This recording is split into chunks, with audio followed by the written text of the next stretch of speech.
that ran over. Next up is Pledge of Allegiance. Please rise for the pledge.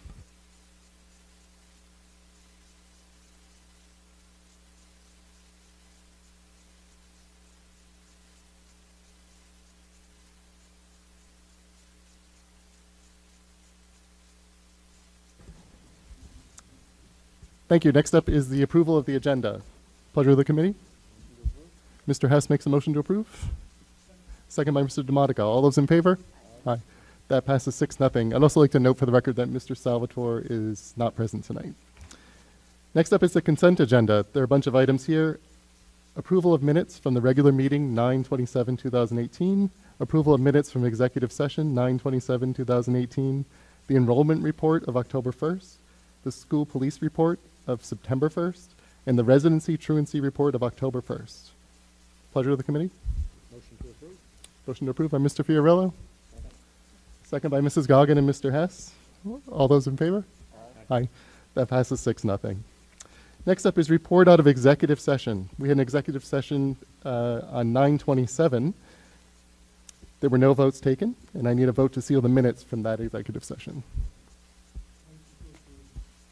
Mr. Demotica makes a motion to seal. Second by Mrs. Goggin. All those in favor? Aye. That passes 6-0. Next up is report out of executive session from tonight, October 11th. There were no votes taken, and I need a vote to seal the minutes of executive session. So moved. Mr. Fiorillo makes a motion to approve, to seal the minutes. Second by Mr. Hess. All those in favor? Aye. That passes 6-0. Sorry about that, everyone. Next up is superintendent's report. Mr. Mitchell, take it away. Thank you, Mr. Chairman. Can you please join me down at the podium?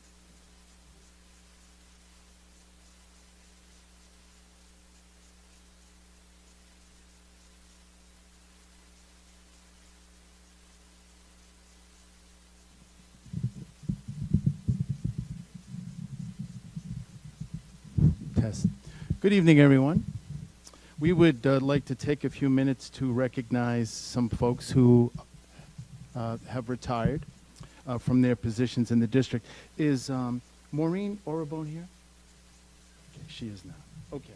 So the first person that I would like to recognize this evening for her service to the district is Marcia Lindback. Marcia, come on up.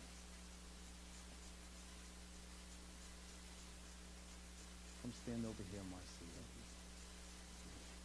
All right. So Marcia has worked in the district for 27 years. And let me just share a little something about Marcia's experience. She works in the business office now, or at least she did. She's retired now. Marcia began with the Cumberland School Department in 1987 as a teacher assistant and later as secretary to the assistant principal at the high school from 1998 to 2000.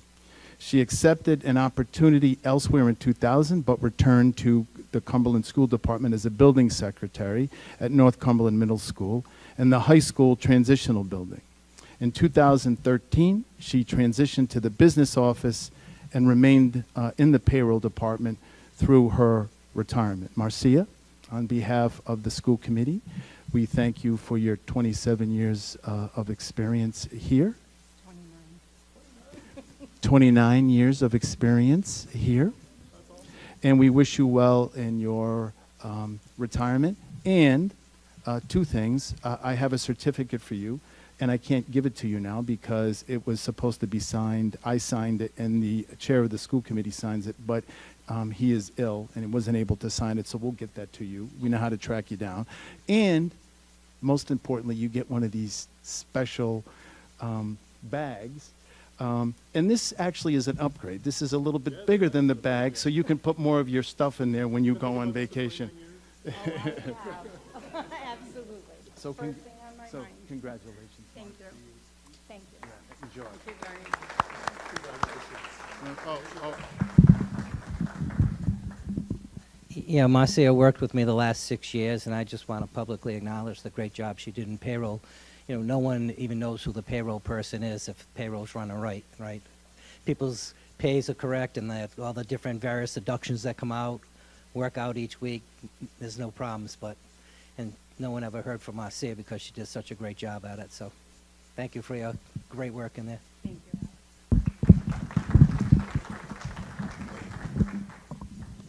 And Marcia wants to thank you, Alex, for the joy that you bring to that department on a daily basis. So the next person that I want to recognize is Kevin Kohler. Kevin, come on up. We're going to give him a bag.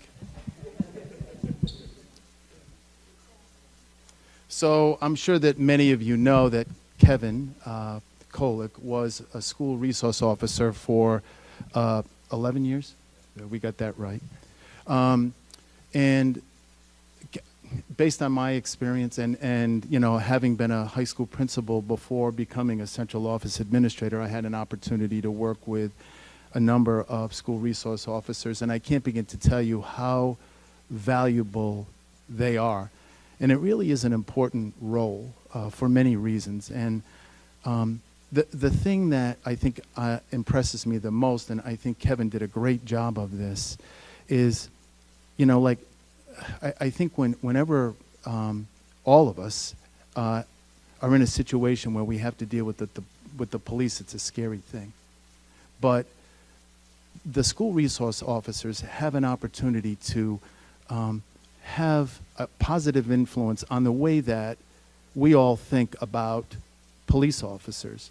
And I can tell you that Kevin really had a nice way about the way that he handled students and established really good relationships with them, and they trusted him.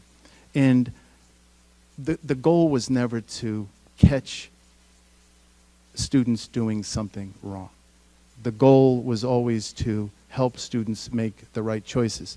And one of the things, you know, things are going well when students, because of the trust that is established between, in this particular case, Kevin and the student body, students would go to him to let him know that something bad could potentially happen. So, and hence, some bad things were prevented as a result of the relationships that he established with his students. He was good at what he did.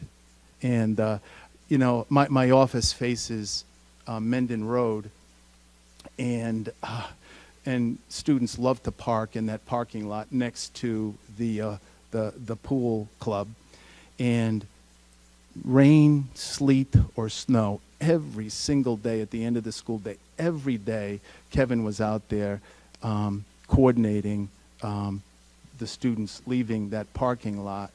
And I mean, incredibly reliable and did a great job. And, you know, students, as you know, I mean, if somebody's not there and they can, you know, take a different route to get out of the parking lot faster, that's what they're going to do. But a really fine job of making sure that he was there every single day. So, Kevin, I was kind of surprised because it happened, you know, pretty quickly that you decided to retire. But you did a great job, and thank you for, you know, this is my 7th year, so, you know, we worked pretty closely on a couple of things. So thank you for being so responsive, and I think you did a great job.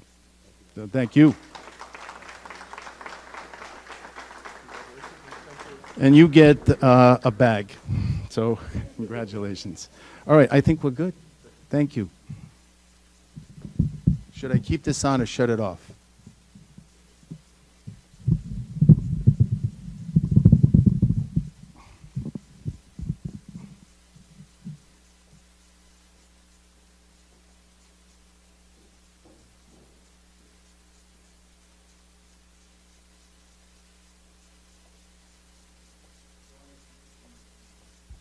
Thank you. Okay, just a few more things. I met recently with Rob Thurston, who is an English teacher at the high school. I'm sure that some of you have had an opportunity to meet Rob. And that Rob is here because he needs some help.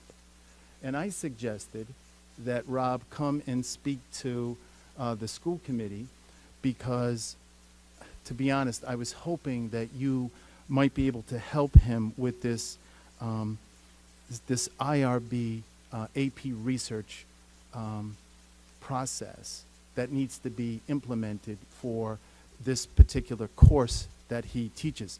So Rob is here to share a little bit of information about this AP research course. Is this the first time we're offering this? Okay.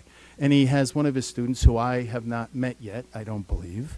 And Rob is going to talk a little bit about this AP research course and how you might be able to help him. And I'm not saying that to put any pressure on you, but because it's not going to require a tremendous amount of your time, but I do think that you might consider helping out. So Rob, why don't you come on up and introduce your student and talk a little bit about this process that you need help with. Okay, I'm Robert Thurston. I teach the AP research class. Last year I had the same students in an AP seminar class. This year they're conducting their own research in addition to doing research and finding out where gaps might be or how they can add their voice to the conversation that's going on in current research. The College Board requires the class to have, or the students in the class, if they're using any human subjects, if they're doing case studies, or if they're doing surveys that use people, that requires that they get approval from an institutional review board. So I just want to go over some of the things that are required, or essentially an overview of what an institutional review board is and the makeup of an institutional review board, because I'm looking for volunteers. So the use of human participants in research is governed by federal and state law. Consequently, all research involving human participants must be reviewed by an institutional review board. The purpose of an IRB review is to assure protection of the rights and welfare of human participants in research. The IRB review focuses on such issues as voluntary participation, risk to participants, informed consent, and confidentiality. A description of the Institutional Review Board. Essentially, the IRB is charged with the responsibility of protecting the rights and welfare of human participants involved in research as mandated by the Department of Health and Human Services, the Food and Drug Administration, and the state of Rhode Island. The IRB shall consist of at least 5 members with varying backgrounds, in addition to possessing professional competence necessary to review research activities. The IRB shall be able to ascertain the acceptability of proposed research in terms of institutional commitments and regulations, applicable laws, and standards of professional conduct. To ensure that no IRB consists entirely of men, entirely of women, or entirely of members of a single discipline or profession. Membership shall include at least one person whose primary concerns are in scientific areas, and at least one member whose primary concerns are in the non-scientific areas. The IRB shall include at least one member, and this might be most difficult, one member at least who is not otherwise affiliated with the institution. The IRB may, at its discretion, invite individuals with competence in special areas, consultants, to assist in the review of issues that require expertise beyond or in addition to that available in the committee. And finally, no IRB member may participate in the initial or continuing review of any project in which the member has a conflicting interest. So it's kind of straightforward. We're only really need it because it's required by the College Board, and because it's part of the process when they're learning to do research that these kinds of things happen, and it's kind of very authentic that what they're learning. And I brought Connor because he's going to kind of present his plan or proposal for research and how the IRB could help him. Hi, as Mr. Thurston said, I'm Connor Jordan. Nice to meet you. And I'm here to provide an example of the research we're conducting through my project, which is cheesily named AI, IQ, and U, the intersection of psychology and technology. So just yesterday, half the high school took standardized tests in the form of the PSATs. And while those scores don't matter much to them now, in 5 to 10 years, when they're entering a workforce that's now dominated by automation, by innovation, their intelligence is going to be judged next to the AI that's also vying for their jobs. And we've been studying that intelligence for centuries, and we've reached our own conclusions about what it entails, our own definitions, our assessments. but we've never really stopped and looked at the implications or re-examined our preconceived notions. We have a very narrow-minded view. We're Western, we're individualist, and we don't know if that's the best way to look at intelligence. So I aim to look at the validity of our current intelligence assessments from IQ to GPA to SATs, and really establish a concrete definition of intelligence, a concept that on the surface seems really intuitive but can actually be kind of really difficult to ascertain. The second problem we see is that the ideas that we have of intelligence are really outdated. I found an article which was corroborated by many other psychologists and epistemologists from the late 80s, in which he completely dismissed artificial intelligence and said it will never be able to compete with human intelligence. But since then, AI has beat us in chess, in driving, in farming, in manufacturing. It's improved a lot, and we have to look at how we have improved to match that, how we can compare to artificial intelligence in terms of our own. Definitions and ethics are really tricky with this because the whole point is that it's hard to define, hard to pin down. So we really need to explore the concept in general, how to define intelligence. And in terms of ethics, when we're doing human testing, it's really important to make sure that we're being, completely responsible with everyone's identity, and especially when we're dealing with figures of like test scores, IQ scores. And so when I'm taking numerous approaches to this problem of intelligence and artificial intelligence, we have to look at, interviews or surveys with students, with teachers, with even college professors. We're looking at naturalistic observation of how people compare in mundane tasks like chess or pattern recognition, which is feasible for, like a student like me in high school to undertake. And really, this involvement of human behavior, especially like the controversial ones like intelligence, they require that institutional review board to really look at it and make sure that I'm going about it in a reasonable way. My peers and I, we're really trying to push the envelope here and investigate some pressing problems. It's a diverse array of issues, from the overprescription of opioids in America to the traffic in the CHS hallways. And we really need your help to fix these problems in an efficient and effective manner. So thank you.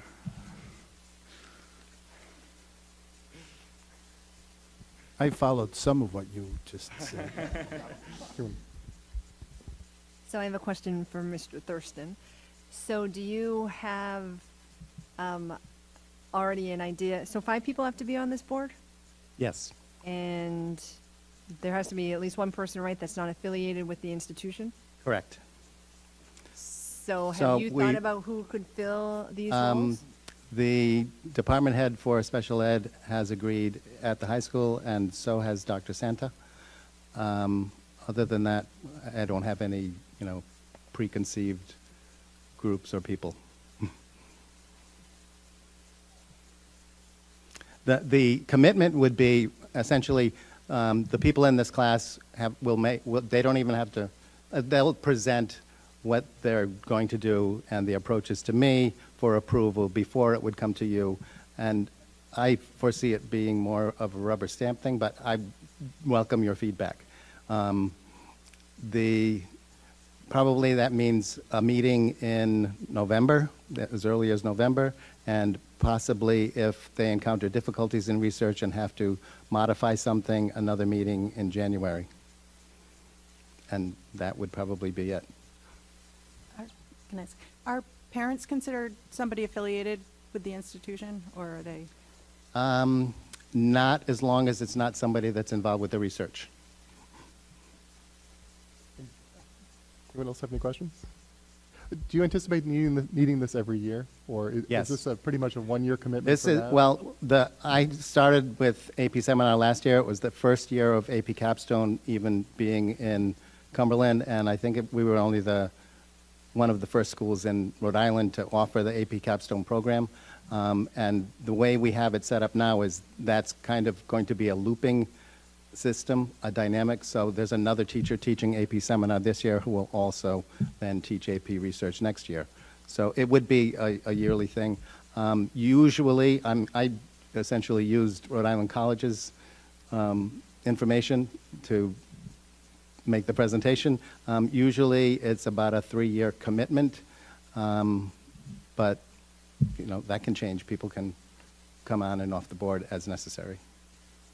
And what's sort of the, who decides who's on it? Is that just you, or typically would a board of RIC decide, or like how is it done at colleges? I think at colleges, it has to do with the vice president of academic affairs. So who would make final decisions if there are multiple people clamoring to be on the board. And one more question. Do you think that it would be, all these decisions would be made in a meeting, or would it be done through email or some other mechanism? I think most of the information could be done by email. It could be a virtual meeting, wouldn't even have to take place, in a location. But there would have to be, I guess, minutes of the meeting, or, who came before the board and what the decision was. But part of this is getting the students comfortable with presenting their Well, research. They don't have to present it to the institutional reviewer. They're presenting a piece of paper that says, this is my plan, this is the research proposal, and these are my methods and approaches to that plan, which include this particular survey, or this, for instance, they wouldn't necessarily have to say everyone that they were going to interview if they were doing case studies, but conducting interviews would be part of that approach. So, but for instance, if they're doing a survey, you would review the survey questions to make sure that, nothing is untoward.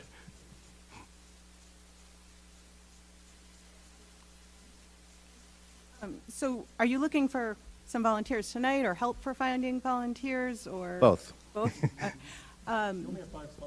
Yeah. Yeah, and I would love to help in any way I can. I'm involved with undergraduate research in my job, and I would love to help. I'm math, I don't think that's scientific. But I would love to help you in any way I can. Great, thank you. And I volunteer as well. As luck would have it, Amy and I, neither one of us will be associated with the school department in a few weeks. Okay. After the election, right? So, but that doesn't preclude anybody else from jumping up. Yeah, I'd volunteer too. Okay. Thank you. That kind of does it.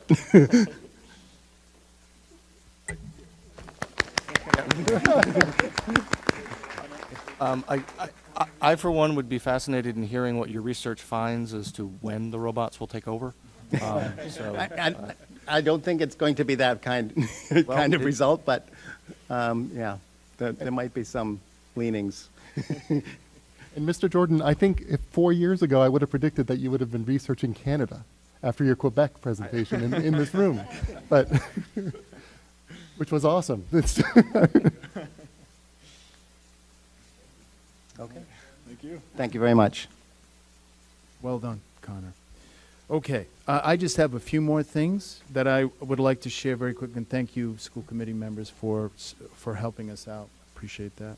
I would be remiss if I did not acknowledge that this is National School Principals Month, and I think it's apropos for me to recognize the hard work that principals do all day and every day.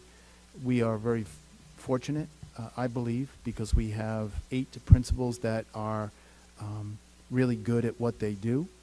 I think a great example is, and I've said this before, the first day of school is a sight to behold because it is so well organized. And you would think that after 8 weeks or 9 weeks off that there might be a glitch or two in the process, but they don't miss a beat because they are so well organized. We talk a lot about the importance of administrators being instructional leaders. It is our expectation that they take that role very seriously because it is their most important role, and I believe that we have administrators, both principals and assistant principals, who understand how important that role is. So I just want to publicly acknowledge them for the work that they do, and let them know how much we appreciate it. So just wanted to mention that about National School Principals Month. As you all know, moving on to the next item on the agenda, we are working hard to get information out on the school bond referendum. Many of you have attended some of the PTO meetings that have already taken place, and between now and November 6th, there will be meetings at all 8 schools. I think we're close to half of them.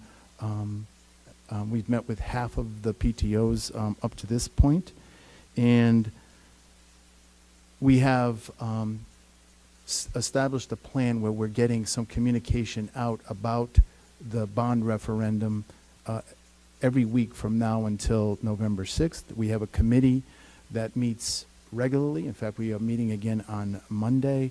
Mr. Prignano, Mr. DeMonica serve on that committee, and a lot of planning has taken place. I think the most important thing that we can do is raise everyone's awareness as to this once-in-a-generation opportunity, and I think most people recognize that schools, I'm not talking about Cumberland because I think we've done a good job, especially recently in addressing some of our facilities issues, but we still have a lot of work to do in preparing our schools for 21st century learners.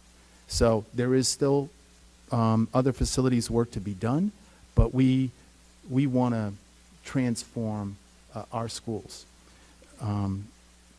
so that our students are exposed to those things that they're going to the careers that they're going to be applying for when they are done with their public school education.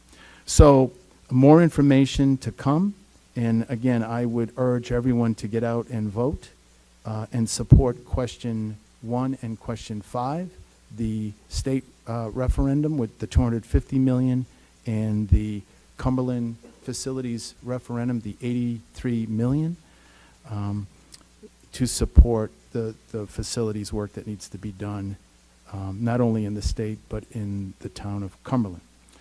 And last but not least, very quickly, there are some Cumberland flu clinics scheduled. This is an opportunity for everybody to get in and get their flu shots. They are scheduled for October 18th, October 29th, and November 14th, right here in the high school from 4 to 6:30 each of those days, 18th, 29th, and November 14th.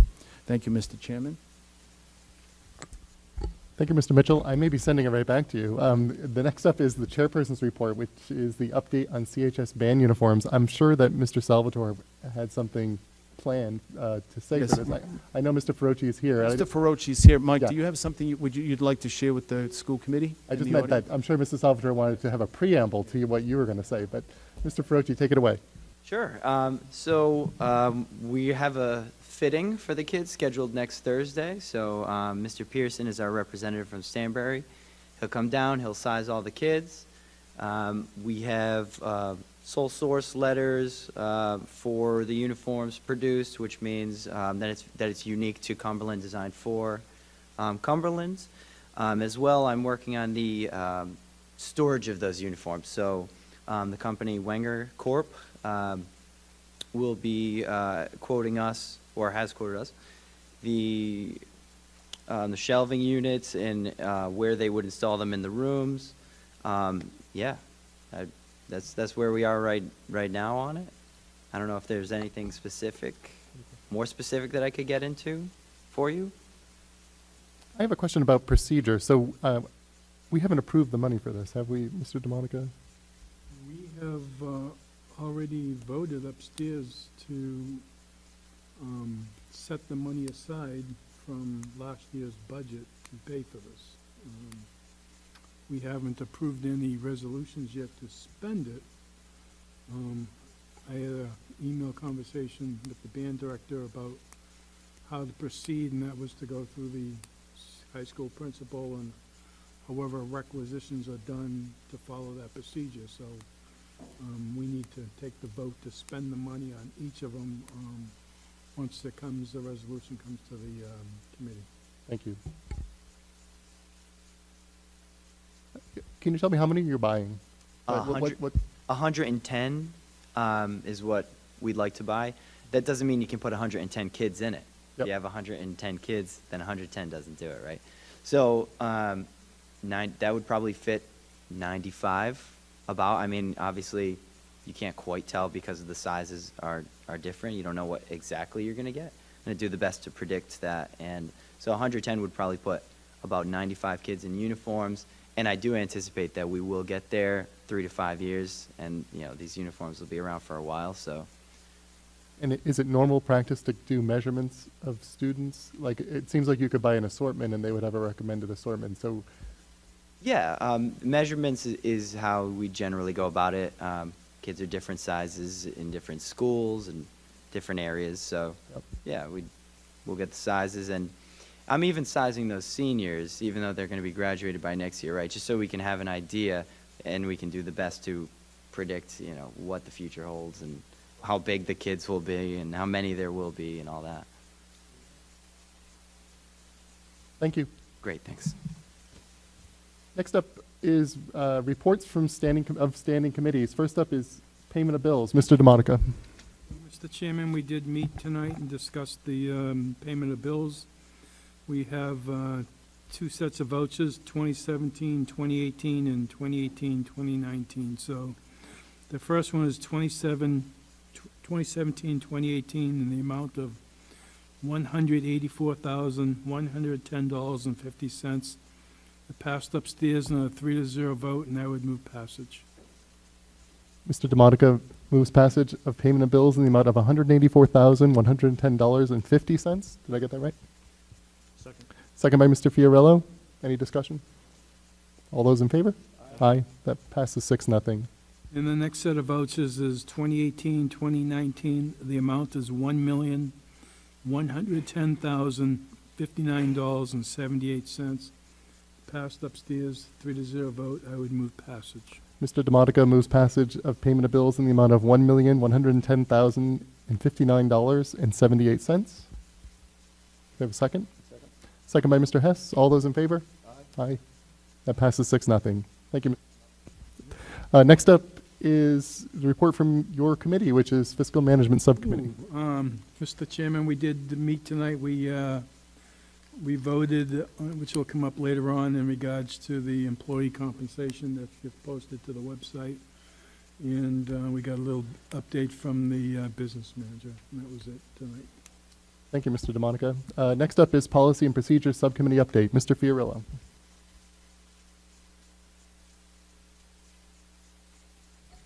Policy and procedures did not meet. We will meet in 2 weeks. Thank you, sir. Next up is Achievement and Communications Subcommittee update. Mrs. Goggin? Sure. Okay. We met last night. The basic thing on the agenda was discussion about the district strategic plan and academic achievement goals. And I think our goal last night was to come up with some questions for the administration that could be used for future meetings. We talked about what it meant to be a top 5 high school and how we're measuring that and how we're measuring it against the rest of the state. And also looking at our graduation rates and getting a better understanding of our students who don't graduate and the reasons going for that. And anything you want to jump in on? Nope. Or you. Thank you, Mrs. Goggin. I'm all set. Next up is comments from the public. Anyone wish to speak? Come up to the podium. I don't see anyone getting up, so thank you. Next up is old business. Discussion and a vote to approve the 2018-2019 school bus routes. Mr. Mitchell. Thank you, Mr. Chairman. We have our friends from Durham here this evening to answer any questions that you may have. Steve Schmuck, Francisco Montero, and Paul Neves are here. The one thing that I can report personally is that, you know, since the last time we met, you know, I can, without question, say that I'm sure I've maybe received 1 or 2 concerns. In fact, I had one today, and Mr. Montero responded almost immediately to it. But there's no question that I have personally I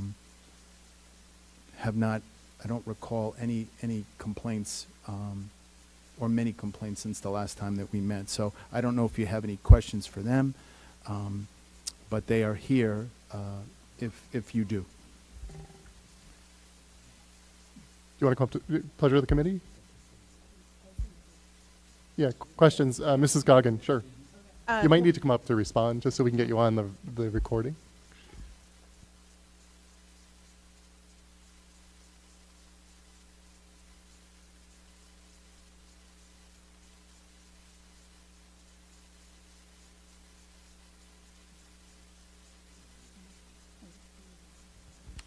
Thank you. So, Mrs. Goggin? Well, I guess the first thing, there were a few things 2 weeks ago that you said you'd get back to us on, so I didn't know if you had reports back on those things, or if you wanted to have us ask again, or.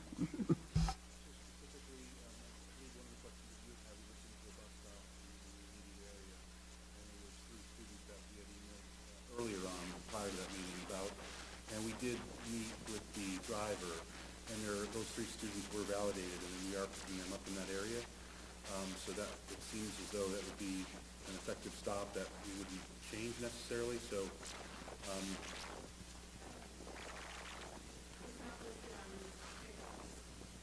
It's not listed on, I mean, I know this is only one day, but in that area, it can't be across the street because it's a 40-mile-an-hour road.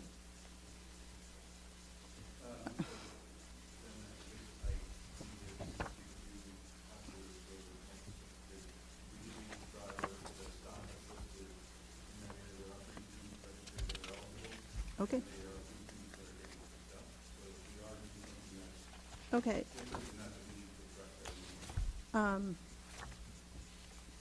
Yeah, I mean, I've been there, I mean, and it's not listed, they didn't stop on Monday, so, but that's only one day, so that doesn't give us the big picture. Okay? Well, whatever day this is, these are. Yes. Yeah, what is the date of that? I see scheduled day Monday, so I just. Okay, can you just describe what it is in the packets that you?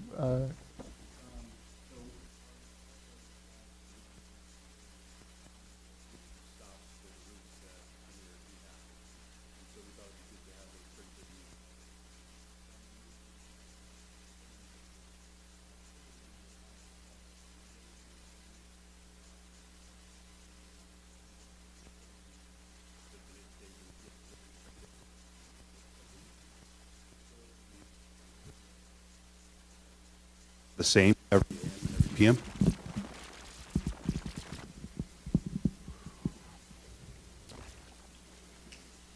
And I'm sorry, you're referring to, is it Route 20 or Route 34? Now it's Route 34. Route 34. Yep. The other question I guess I had asked was, and I got another email from a parent about the same thing, I think is now bus 29, and it was the general question. I think we want to know how closely I want to know how closely routes are looked at as far as this idea of first on, first off, and do we do it when it makes sense to limit the total amount of time students are on a bus? In the case of bus 29, it's a circle, so and you end up further from wherever you're going at the end. So I don't know that we can use the logic that it has to be closer to something for that. So I need to follow up for the people in this neighborhood.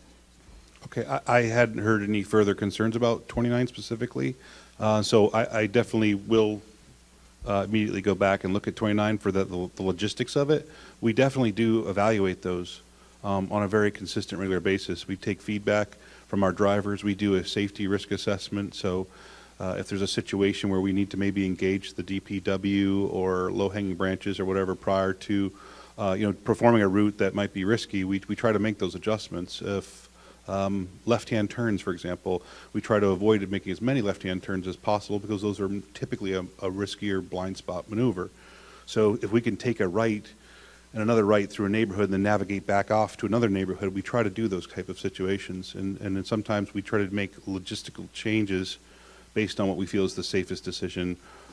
Maybe it's how we position ourselves for the next turn in an intersection where there might be a higher degree angle turn. There's a lot of thought that we do try to put into it. And honestly, we do welcome feedback, and if there's something that makes more sense, we take it.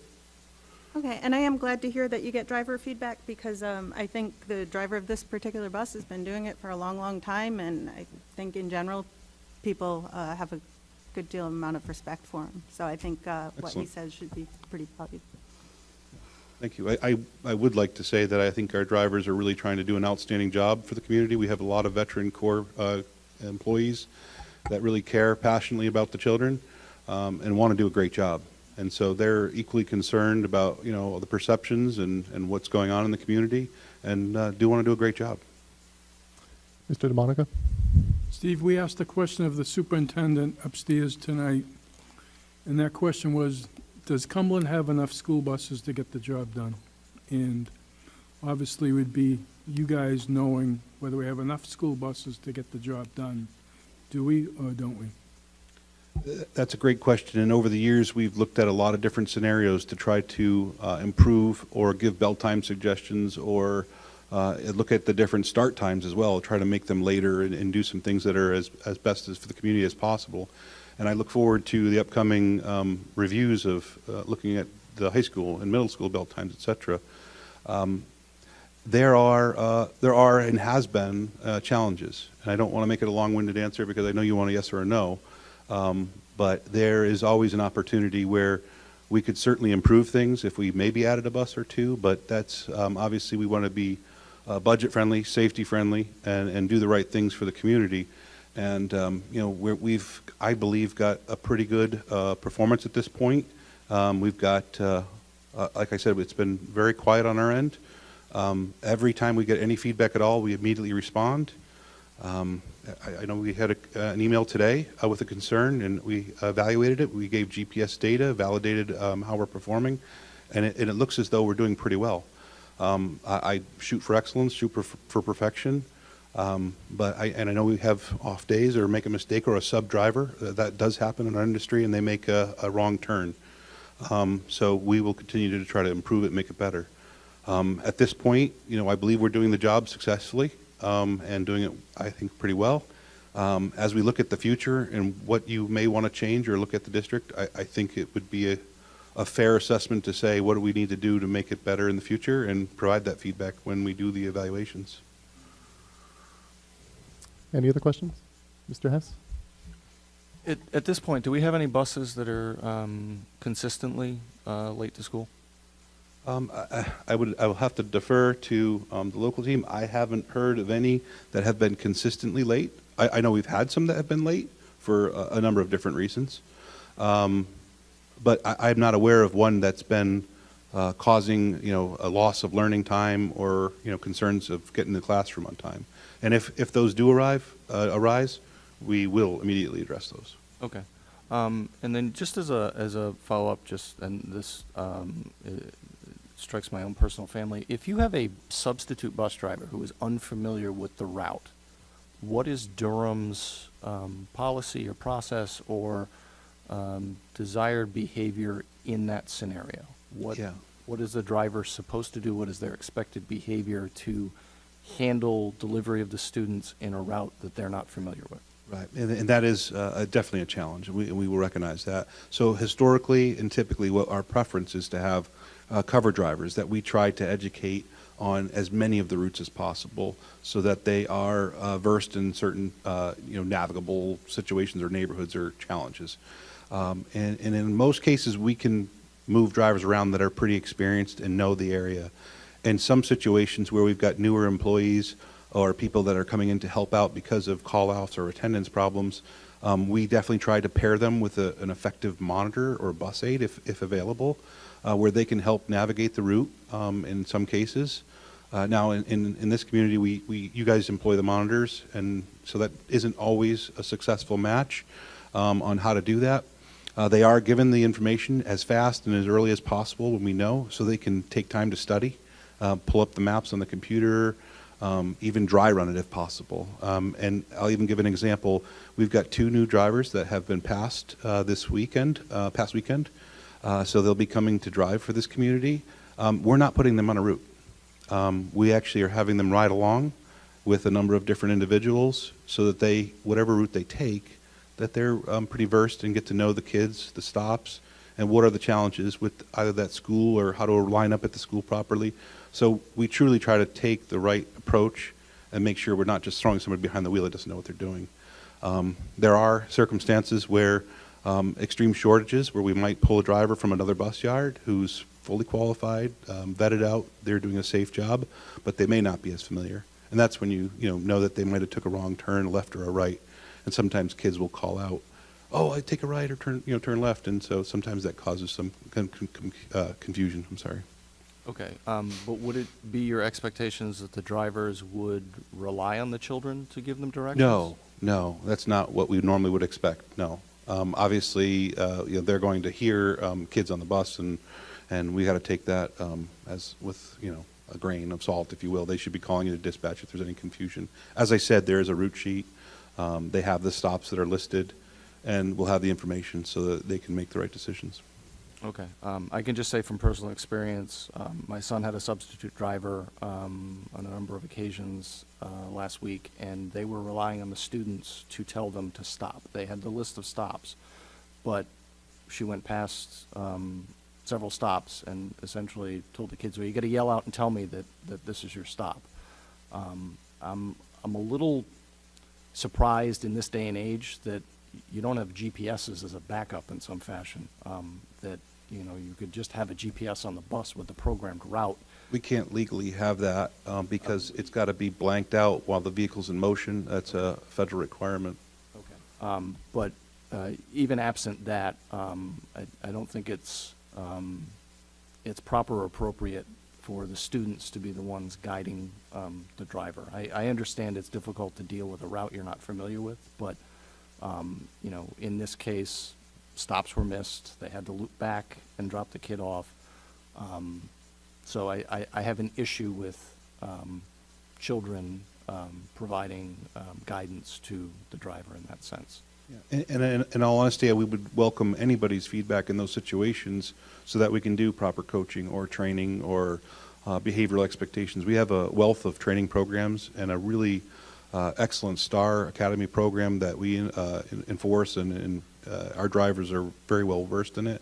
So if we have a situation that does arise, we're talking about potentially instituting a feedback system. So if that's something that you do know as a parent or as a school official, yeah, we would welcome that so we can look at the situation and correct it. Okay. Thank you. Mr. DeMonica? Steve, you had mentioned that you know the bell times for every school and you have your geo-tracking, so when you pull into a certain area by the schools, you know what time they arrived. Is your software capable of sending an email to the Cumberland School Department every time a bus arrives after the bell time? No, it does not have that capability. It's simply it's a storage system where it's depositing the information and we can run reports from it. But as far as an email notification or alert or generating something, we don't have that technology today. That student that was speaking about AI and which was way beyond my grasp, hopefully he can help us develop something like that. That'd be wonderful. Anyone else? Mr. Fiorillo? Yeah, I just want to point out that, I think that we all agree that the drivers are doing the best job that they can. Thank you. Our issues have never really been with the personnel driving the buses. But also, is there a problem with the bus tracker software? Because I've heard from different parents that it's not working. I know that there's a problem when there's alternate buses running a route. But are there certain buses that are not functioning? So we actually, I know we actually had, I think it was Route 19, where we actually had to order a new GPS device for the unit itself. We did have a parent contact us, and we did notify them and communicate with them that that unit's being replaced. So if that vehicle is on it, it wouldn't track it appropriately. It'll still show the route, but it won't show the vehicle on the route. So when those instances occur, it will not properly report that.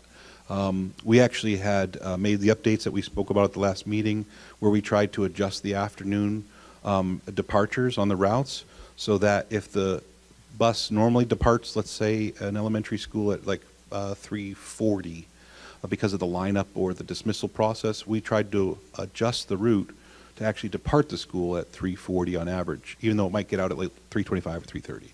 So that way the bus tracker report would show a more accurate arrival time so that we can kind of measure against what we're really going to do. Because if I put departing at 3:30 and we never leave at 3:30, why would I want to report that?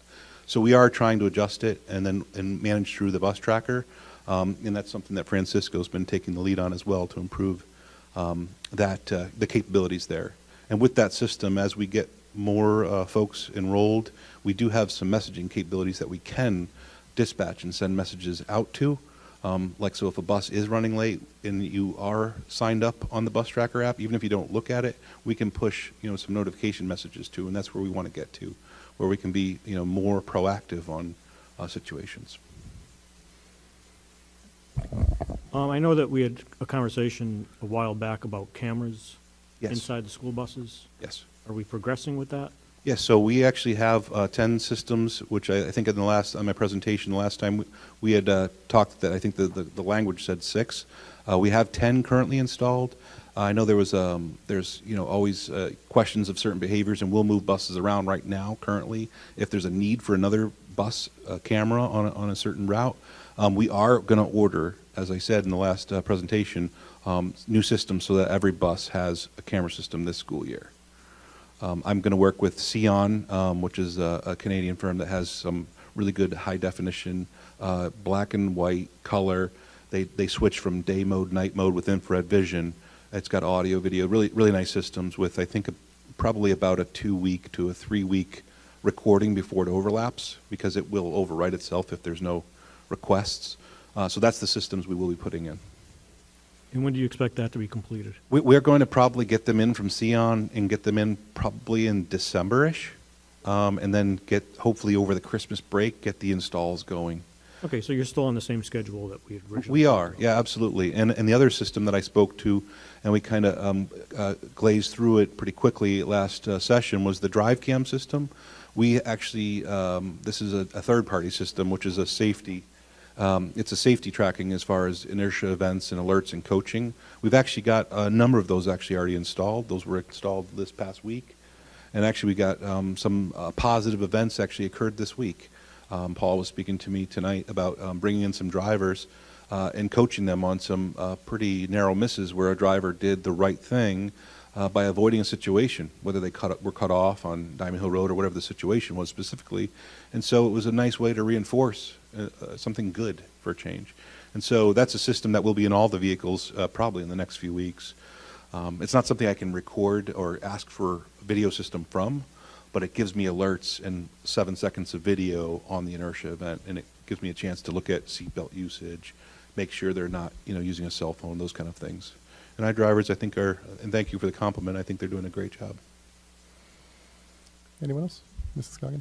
For the bus tracker, when there are substitute buses, how hard is it to switch the GPS, whatever it is, so a parent would get an accurate tracking of the bus, even though it's not their regular bus? Yep, there's a second system that we have running on the screen that we're supposed to substitute in and ask it if there's a change. So as long as we've got enough notice prior to the route running out in the morning or in the afternoon, we can make that change and it'll update the bus tracker for the right vehicle. If something happens at the exact departure time, and they pull up, let's say, to the garage and say, we'd like to get this checked, and the mechanic says, let's pull that aside and put another bus on, that's where we probably don't have the time to make that change.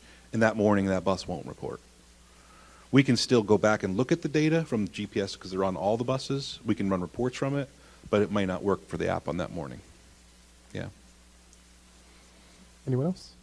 I have a question about the routes that we're voting on appear to be the routes that are on the website. Are those up to date? Well, so I actually spoke with Mr. Chandler in that, upon, I guess, approval, we're prepared to provide electronic versions tomorrow morning, and we'll get those on the site updated for whatever you do vote. Approval of what? I guess of the current bus routes that we've provided. But we don't have them. Is that right? I guess we're being asked to approve something that we don't have. They're in the packets.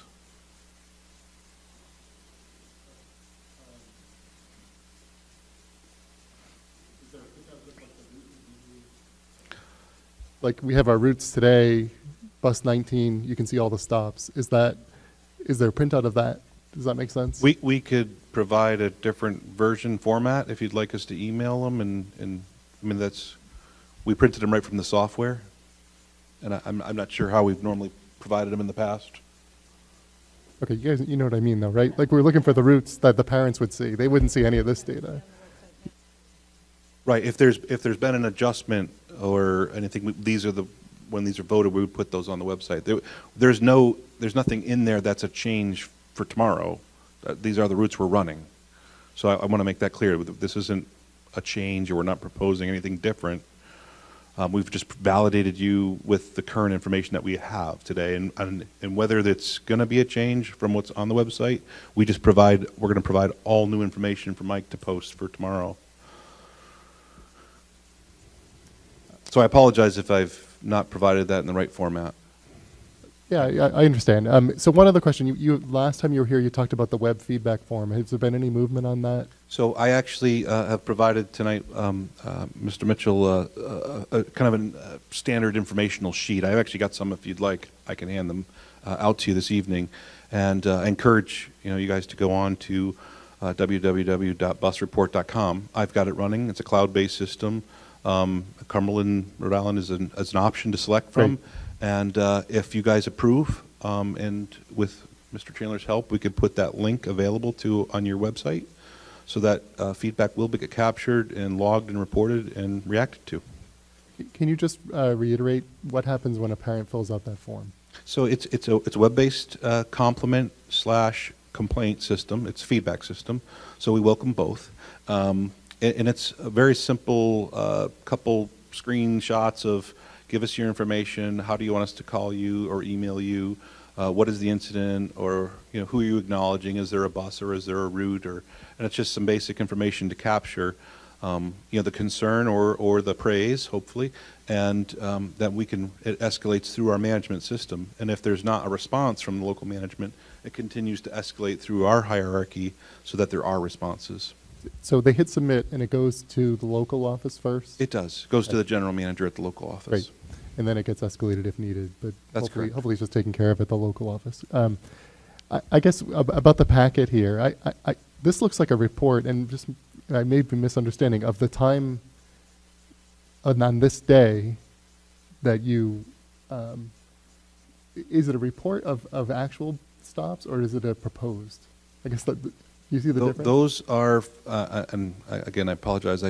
We should have, I guess, looked at what you wanted to print out. Those are actually our bus routes from the Versatrans routing system. It's not a printout of like what it does. It's what the routes are scheduled to do. Okay. I don't know if you all picked up on that, but I thought it was on this day, this stop at 6:41 a.m. or whatever. No, so thank you for clarifying. That's the schedule. And as I said, like in a PM route, for example, we are aware of the bell time. That might be 3:30, but the bus might depart at 3:40 on average because of when it departs the line or it loads. So those PM routes will be adjusted. So if you look at the schedule, it'll show departure from an elementary school at 3:40. So we adjust that to make sure that it pushes to the system an accurate arrival time for the bus stops. Right, but the routes that we approved today will be posted to the web tomorrow. Those won't change, right? Those are... These are the routes we're running today. Yeah. And one of the things that I've heard other parents talk about is, like, they say a different bus picks their kid up every day, and what they mean is on one day they have bus A, and the next day there's a sticker or a thing in the window that says it's bus B, for example. Are those all set now? Like, can we expect that parents know what bus their kids are on? And if there's a substitute bus or a change, there should be a system or an identifier that shows that today that this is bus 20. Okay. And if bus 20 is not the one that's doing bus 20, there should be essentially a magnet or an overlay sign that says bus 20 or 20. So they should always see bus 20 then.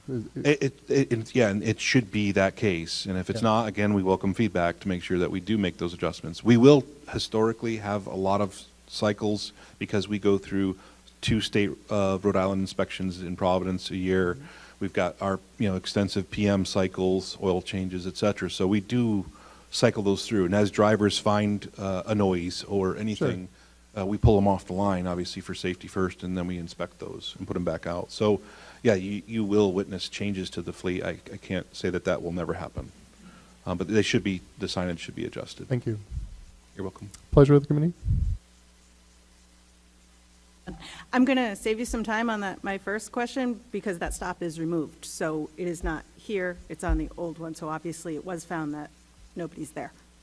Okay, the three students are, and I'll confirm with the team again, but we verified that the three students that we had originally asked about are being picked up, so it might be that they're listed at a different stop. So maybe we've addressed it, and then I'm not wording it properly, and I'm sorry. Okay, well, no, I think like Mr. Denon, I thought this was a snapshot of one particular day and how many students were picked up at each stop and how many times the bus stopped. I did not understand that this was the new proposed route.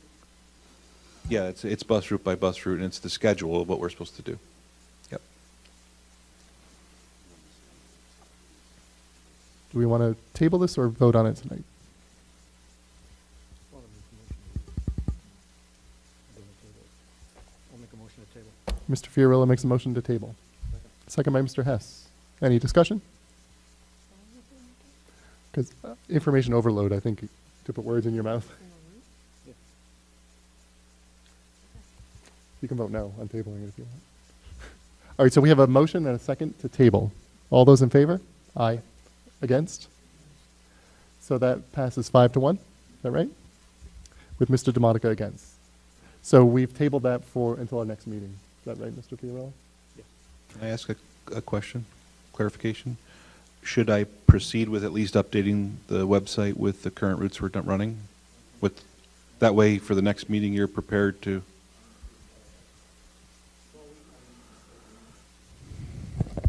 Well, yeah, if this is the routes that they're actually running, I'd rather have them on the website so the parents have the right information. Because we have the routes on since August, and we've never approved them. Okay, thank you very much. Thank you. You're welcome.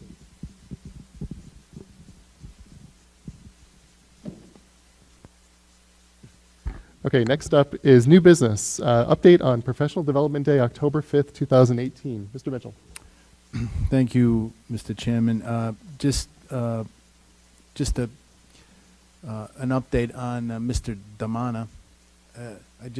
As you all know, he has not been sitting up here with all of us, and it's not because he doesn't like us. It's because he is having a problem with his back, and he has to get up and move every now and then. So when we're meeting over the course of the day, he has to get up and move around because of his back. So anyway, I'm sure you knew that, but I just thought it was important that folks knew that the reason that he was down there is because he's having a problem with his back. Providing a good example for all of us. Yeah, thanks, Mr. Mitchell, for explaining that.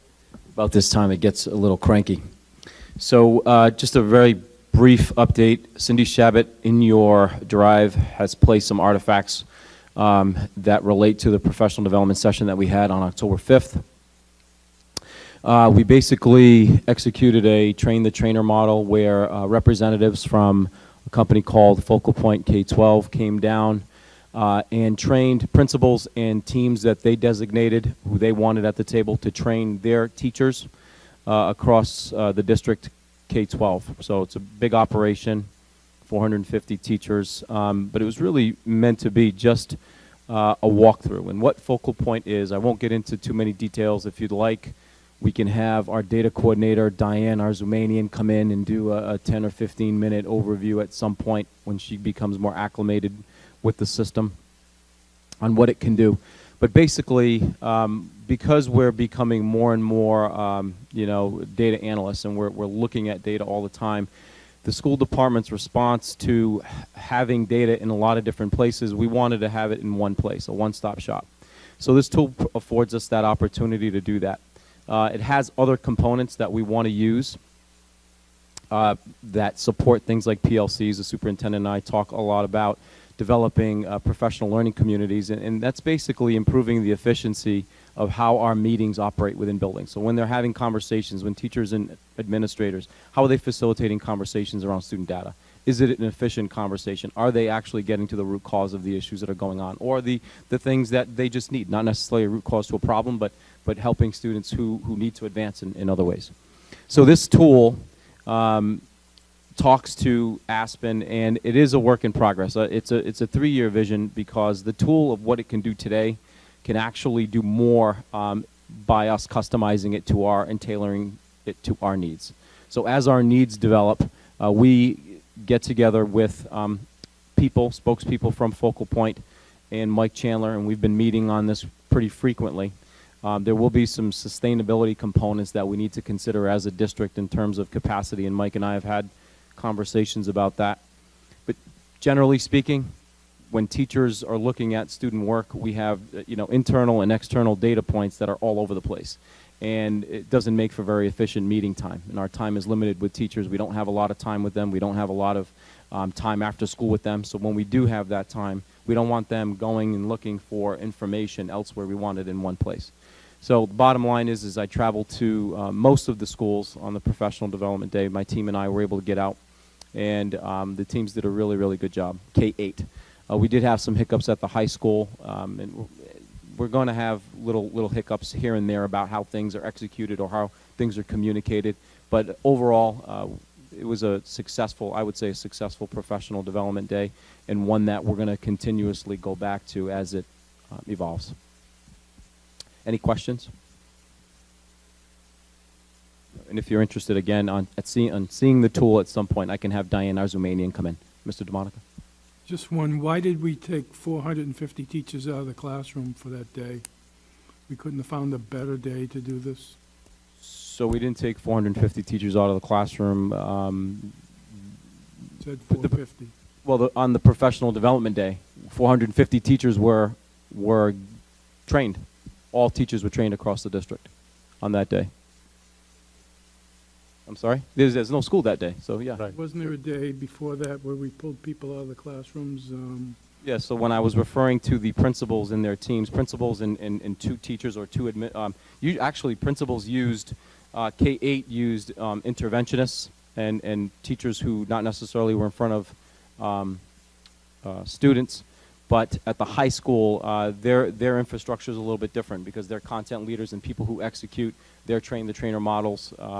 We had to implement that plan. We don't like to do that, but there were about, I think, 15 or 16 teachers that were with the administration. It was the high school's decision on who those people were. Bob and I did not regulate who they used.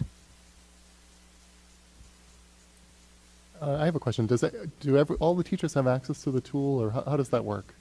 Yeah, all teachers have access to the tool right now, currently.